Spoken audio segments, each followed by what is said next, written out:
Morning students. Sit down.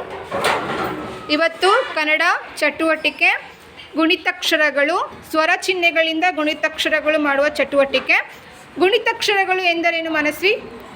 ಸ್ವರಾಕ್ಷರಗಳು ಮತ್ತು ವ್ಯಂಜನಾಕ್ಷರಗಳು ಎರಡು ಕೂಡಿಯಾಗಿರುವ ಅಕ್ಷರಗಳಿಗೆ ಗುಣಿತಾಕ್ಷರ ಅಂತ ಹೇಳಿ ಕರೀತಾರೆ. Very good. ಹಾಗಾದರೆ ನೀವು ಗುಣಿತಾಕ್ಷರವನ್ನು ಕಲ್ತ್ಕೊಂಡಿದ್ದೀರಾ ಅಲ್ವಾ? ಹೇಳ್ತೀರಾ? Start up.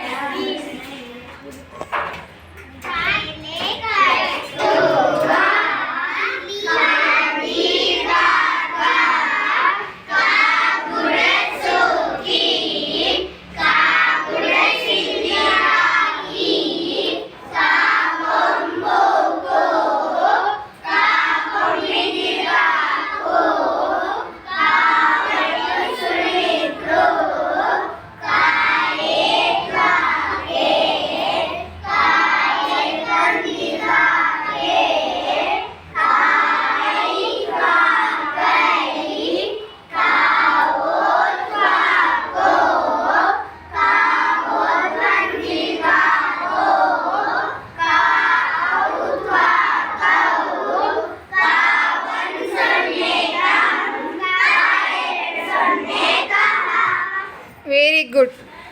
Sit down. Thank you.